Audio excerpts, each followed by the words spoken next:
Hello. Man, this week I had some great news I was going to share with you. I'm still going to share the great news with you.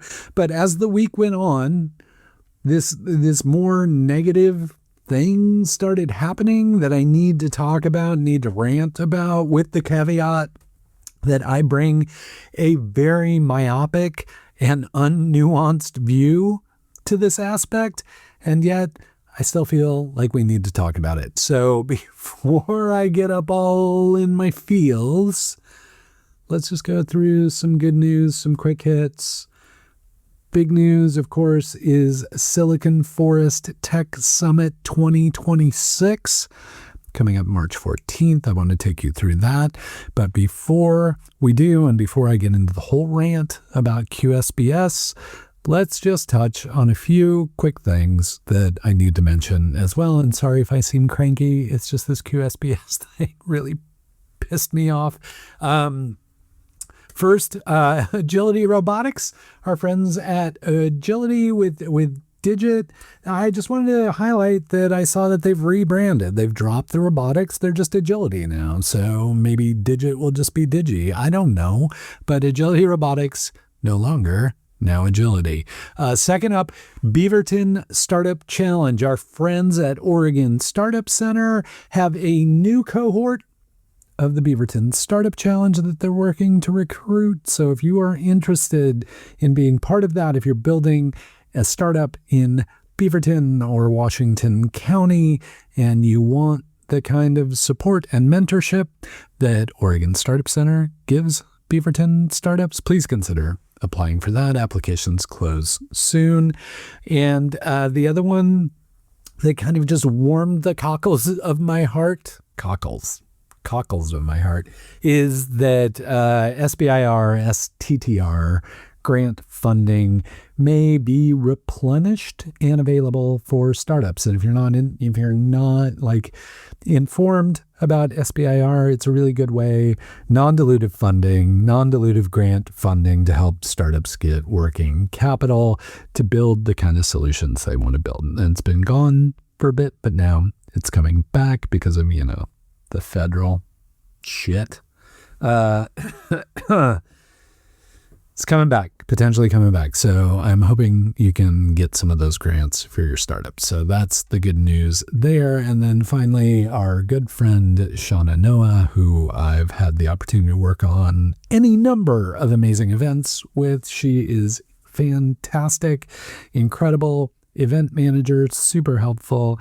She is the director of Portland Dining Month. Portland Dining Month is back. Get out to those restaurants, take advantage of Portland Dining Month, which gives you a fairly steep discount on all of the amazing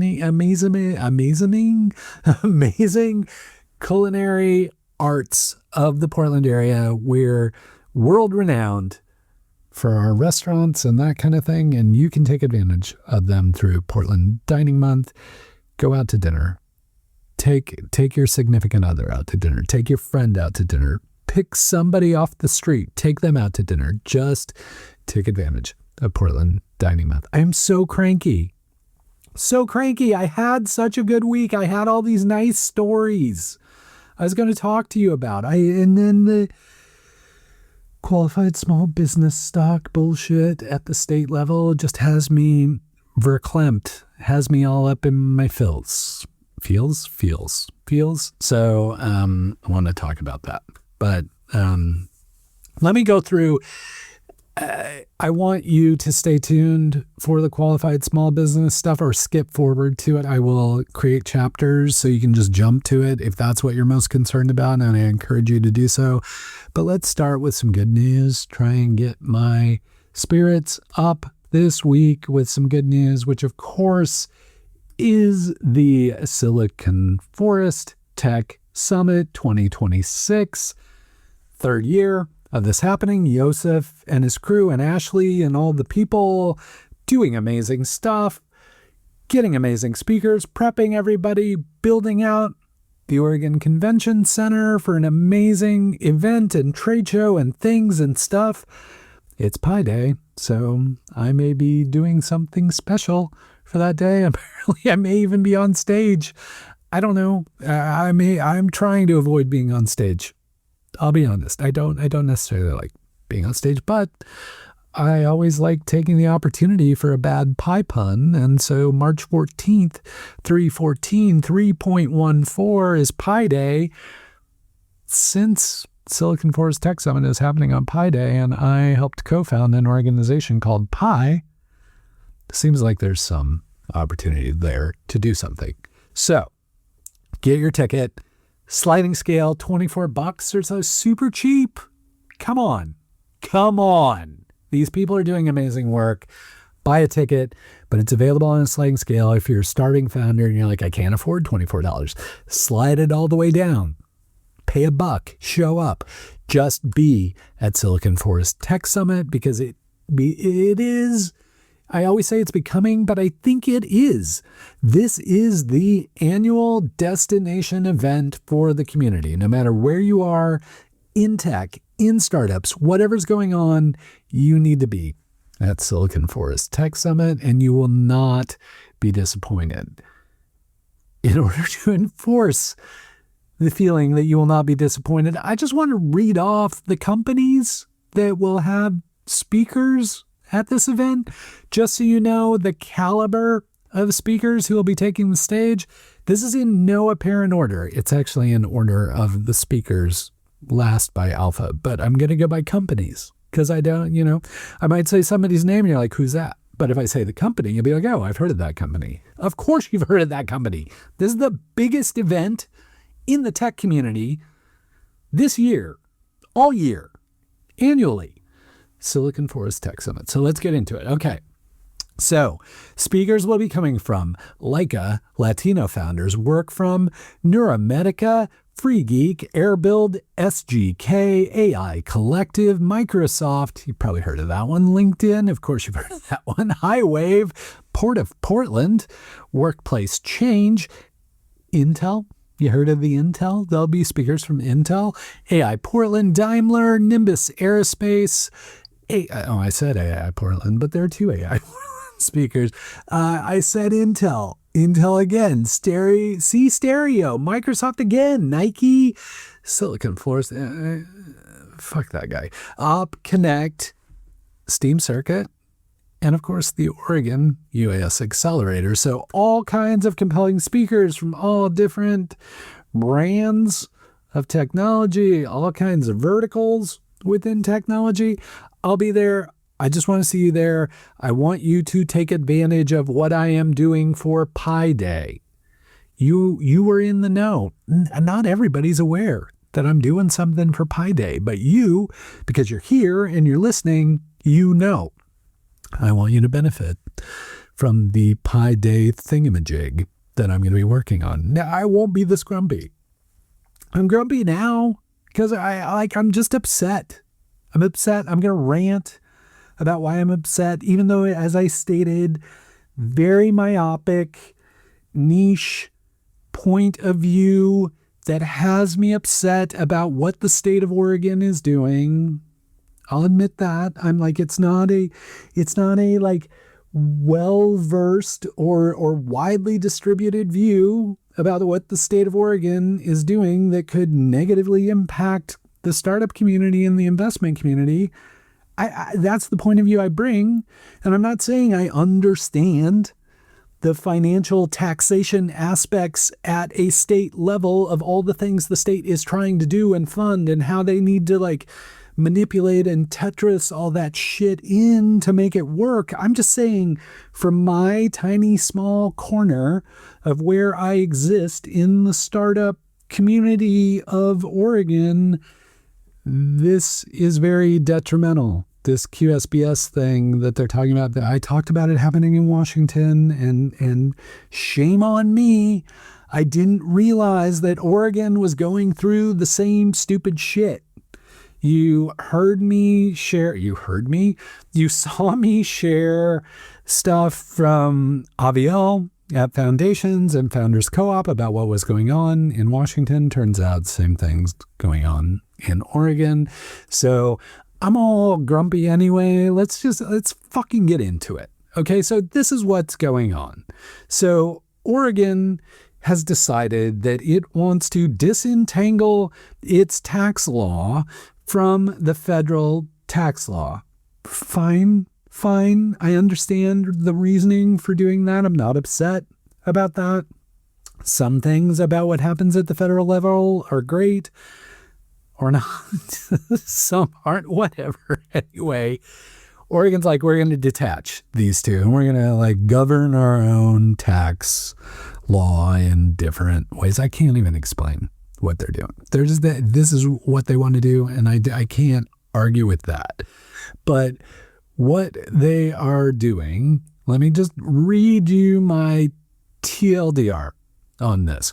Currently in Oregon, but not for long, apparently, if you build a startup, hold qualified small business stock for 5+ years and sell it through a liquidity event or secondary market or whatever, you sell the stock, you can exclude up to 100% of the gains from federal taxes and Oregon income taxes because it used to be pinned to the federal law.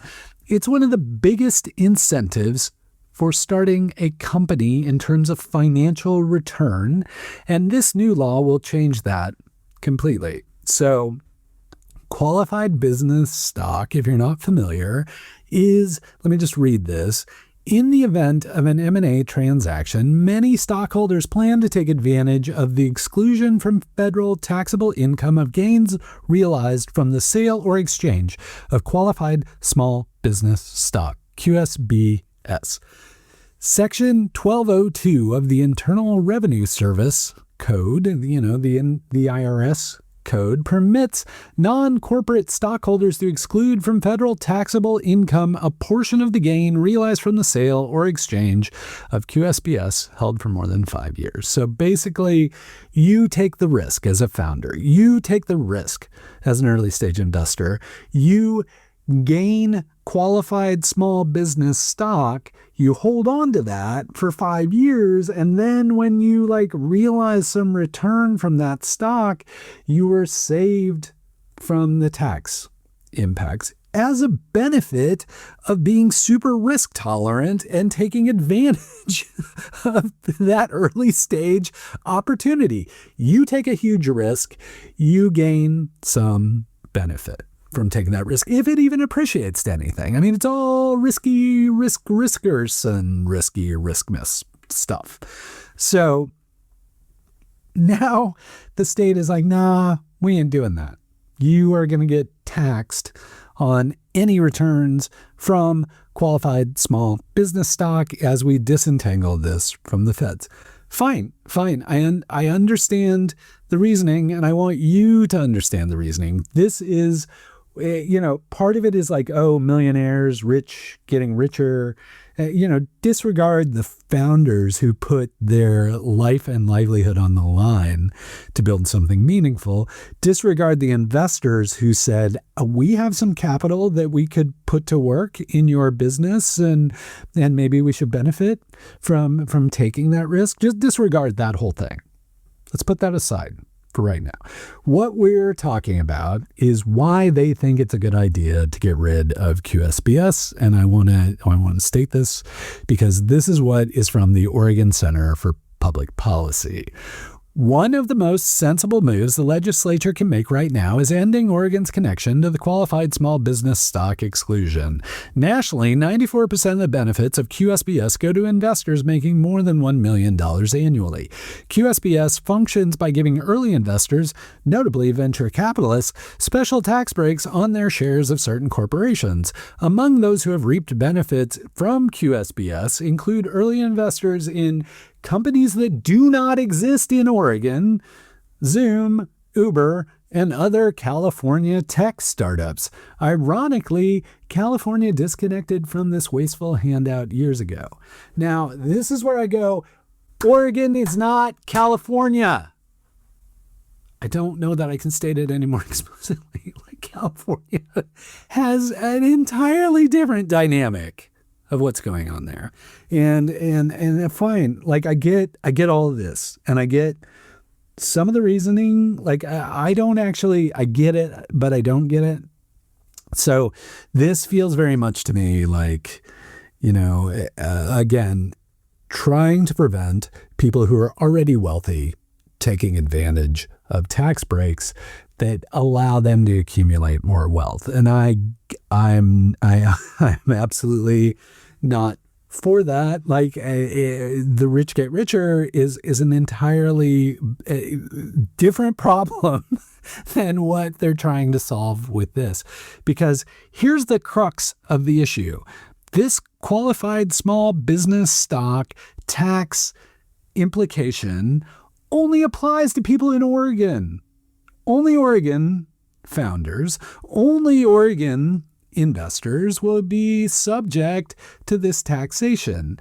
And given that the vast majority of Oregon startups that raise venture capital raise that capital outside of the state, outside of local investors, those investors are not going to be dealing with this at all. It only applies to Oregon people. So if people raise a shit ton of money from Bay Area VCs, they're still going to make the same money they would make before with exacting the same tax laws, because the Oregon laws don't apply to the California investors or wherever they're located. The other issue is in a state that is already extremely risk averse, with investors that have a very, very hard time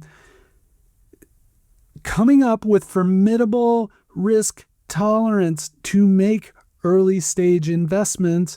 This is just yet another reason for those investors to avoid providing capital early to early stage startups. Because here's the thing, like local investors, like, your Portland seed funds, your Oregon venture fund, your Rogue, your Elevate Capital, Cascade Seed Fund, all of our local investors, they are now subject to this new taxation, even though they're taking this huge risk to invest in early stage unproven startups and technology and those kind of things.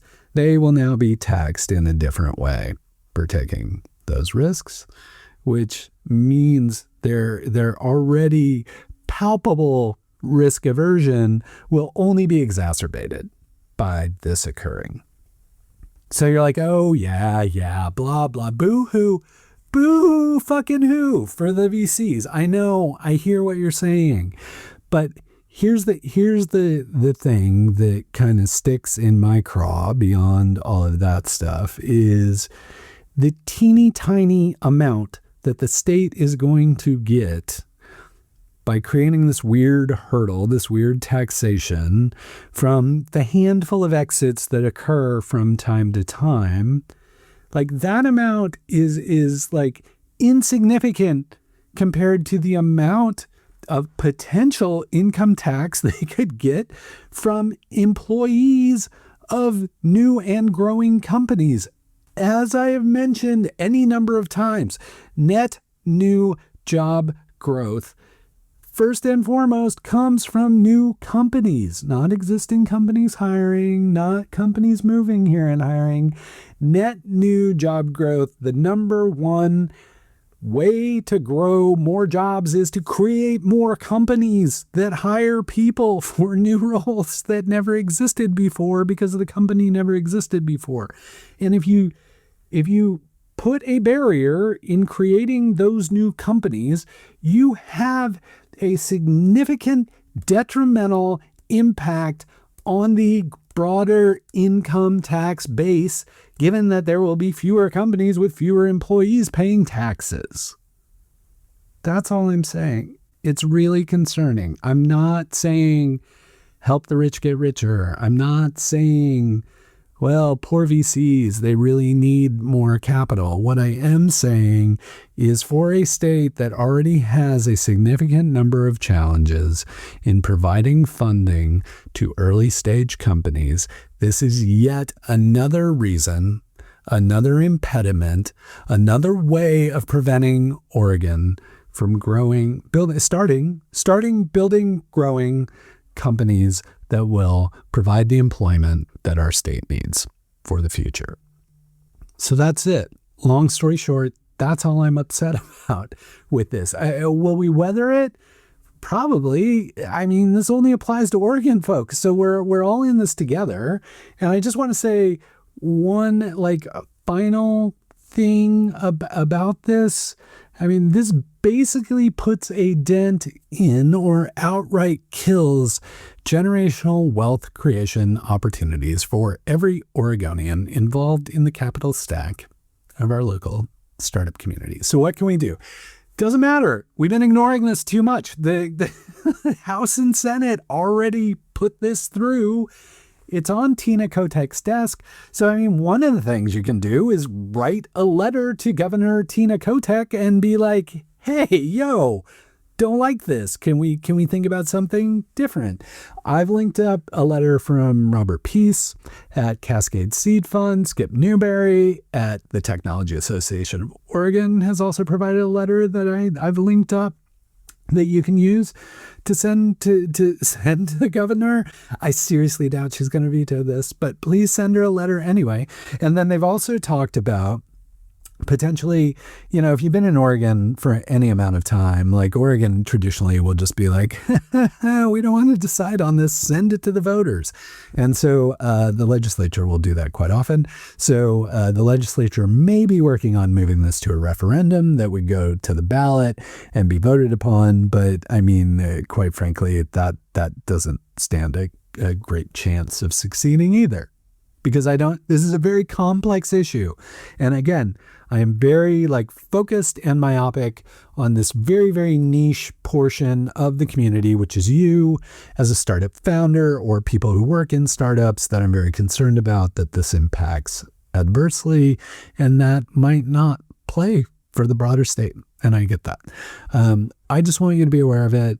If it concerns you as it concerns me, if you're upset as I'm upset, I just want you paying attention to this. And, I guess the full summary of the thing, I just want to read from my post because I spent a lot of time on this post just to try and flesh it out.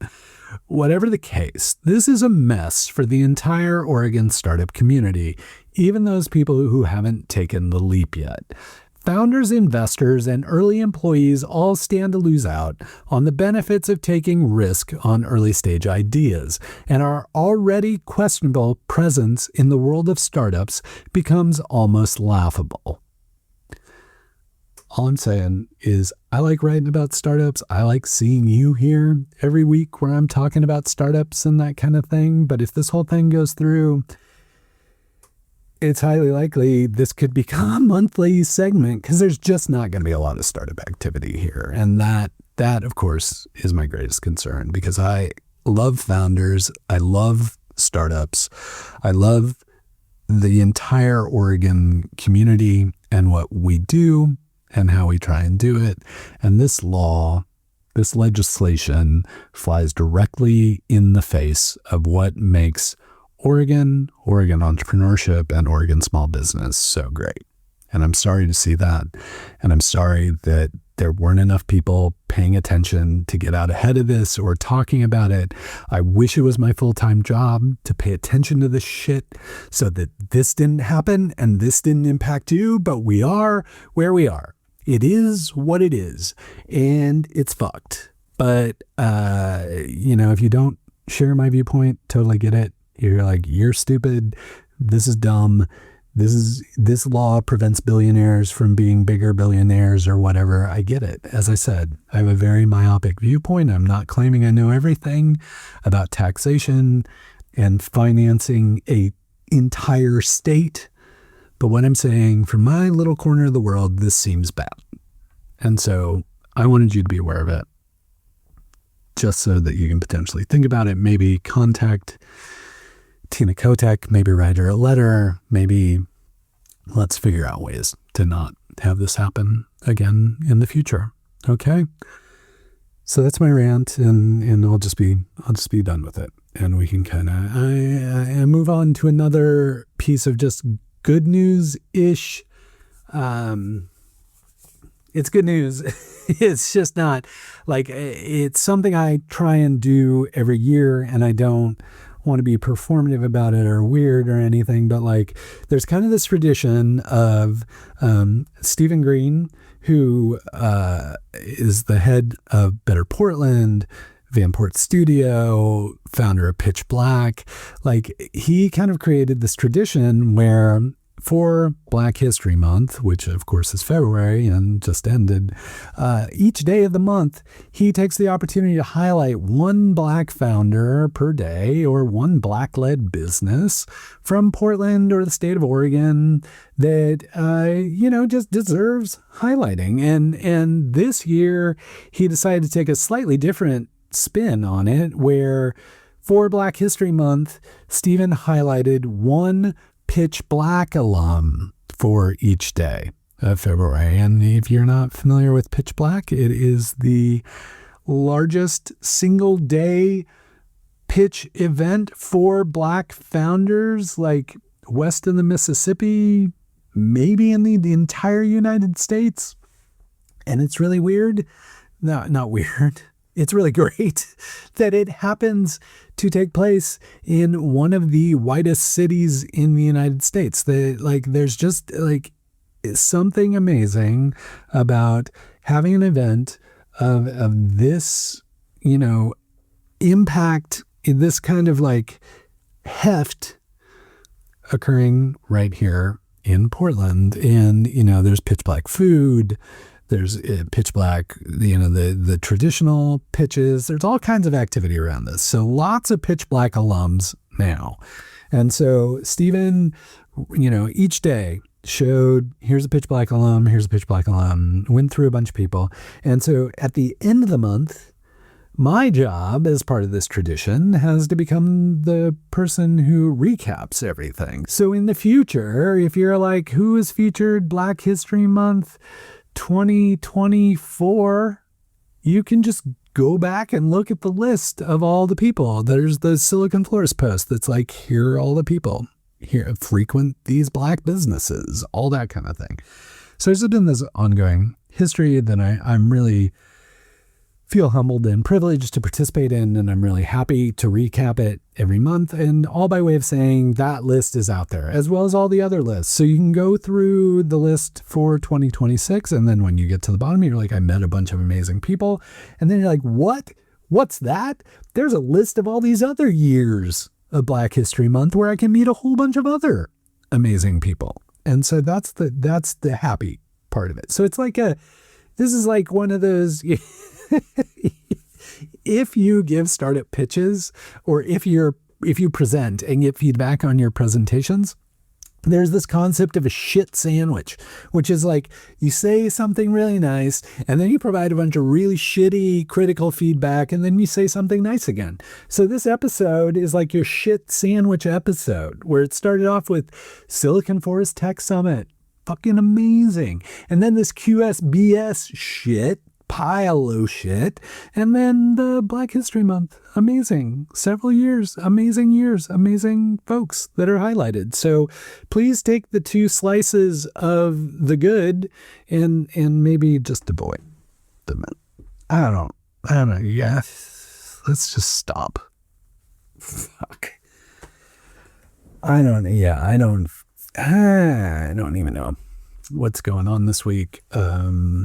If you've never stayed this long before, if you're just staying to see if I go off the rails more, I might not even edit this thing. Like literally it's 10 minutes until I'm supposed to send out my newsletter. And I was so upset about all this stuff that it took me a long time to even sit down and record. So thanks for being here. Thanks for staying for the secret segment, the secrets I have to share this week. Spent some time with Mary Williams from Sasquatch Media Grounds. She was kind enough to do an interview with me. She's speaking at South by, I think on Sunday. So I think this weekend she will be down there in the Austin, Texas, speaking at South by. She was kind enough to talk to me. She's got a podcast studio up in Vancouver. If you record podcasts and you don't have weird plant lights like this that can frame your studio, or random accoutrement like I've set up here, that could be a great place for you to record your podcast. God, I'm so mad about the QSBS stuff. I'm super excited for Tech Summit because you're here. Because you stayed this long, I will let you in on the secret. It's not really a secret. I co-founded an organization called Pi. Tech Summit is occurring on 3.14 Pi Day, so it would make sense to have Pi there, wouldn't it? Do you like Pi? Well, you better be there at the Silicon Forest Tech Summit, because there's going to be a lot of pie to eat. It's not going to be like a pie eating contest or anything, but there will be pie. Because people always ask me, like, is there going to be pie? Yes, there's going to be pie this time around. So get your ass to the Silicon Forest Tech Summit, and I will see you there, and eat some pie. Enjoy the pie and all that kind of thing. What else did I do this week? Talked to a bunch of founders, caught up with my co-founder, Mitch Doherty. Talked to him about things. I mentioned the Portland Dining Week. Yeah, I don't know. I'm kind of done. I don't know if I'm making it. I may not even edit this episode. I gotta get the newsletter out. I've got to get this posted. I gotta edit. I gotta do post.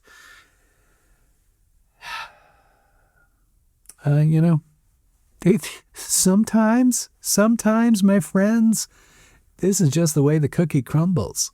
And this is just the way this episode will go, where I'm not terribly happy with what's happening or what has happened.